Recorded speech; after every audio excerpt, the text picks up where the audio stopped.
Jesus wants to crown us with his presence, not just presence. Grace and peace, everybody. Welcome to Sabbath School Study Group. My name is Chris Bailey. As you can see, we are on the road. We are at Southwestern Adventist University in the heart of Keene, Texas. Grateful and glad to be here. We're starting a new series, staying in the book of John, but focusing now on the divinity of Christ. He is the Son of God. He is God in the flesh, given to us as a way not just to be saved, but even to see salvation. So we're going to go to John chapter 6. And we see where Jesus is actually on the verge of being kidnapped to be a king. How in the world did he get here? And what do we want to learn from that? Before we go there, I want to thank you for watching. We appreciate you subscribing to the channel. Make sure you take that 2 seconds, hit the like button. Helps the algorithm find this word.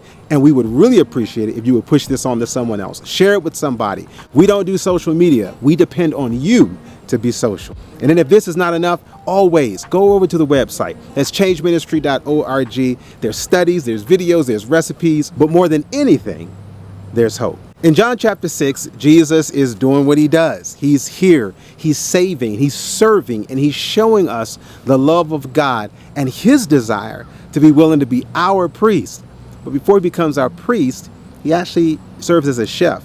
He does a miracle. And we'll talk about the miracle at the end of this series. But after Jesus does this work, the people are amazed and they're kind of power drunk.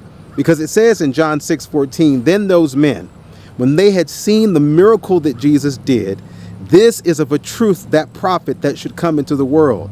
When Jesus therefore perceived that they would come and take him by force to make him a king, he departed again into a mountain himself alone. It's always curious to see where Jesus goes, but it's also just as instructive to see where Jesus leaves. Now when the atmosphere shifts and people start getting into their mind that, you know what, not that we want him, but we want something from him, Jesus leaves. He literally bounces. He goes into a place by himself, and that crowd and those people are left alone. So whatever the change was, it was so significant that it would cause Jesus to withdraw and to go apart. So there are lessons there. So now we shift our focus to where Jesus is drawn to.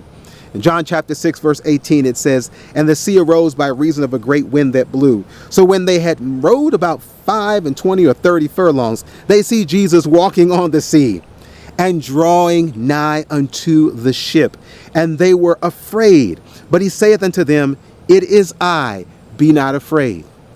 Remember, Jesus is not interested in just giving us presents. Yes, he does give them, but he is most interested in his presence. He wants to be with us. Here we see the disciples rowing. Now, these are professional rowers. These aren't just guys out. These aren't weekend warriors. These, remember, they're fishermen in this group who are experienced in seamanship, who are experienced in dealing with storms. But now that they're beyond their experience, they're in need.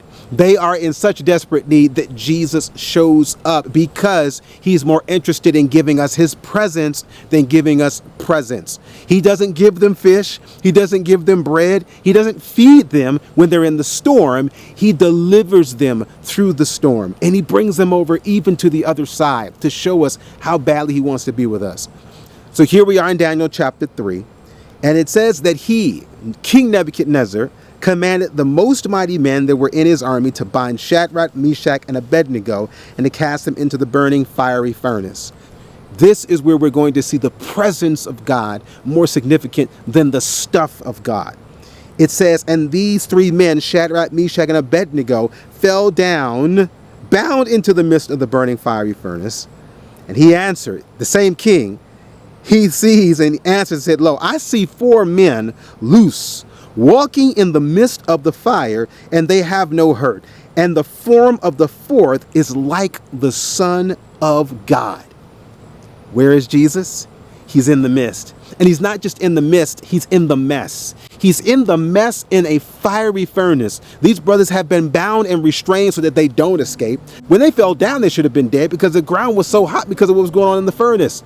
But the Bible says that Nebuchadnezzar sees them loosed. He sees them moving, and he sees they're not alone. There is someone there. There's that fourth man in the fire. And Nebuchadnezzar can even see that this man bears the image of the Most High God. This is the Son of God.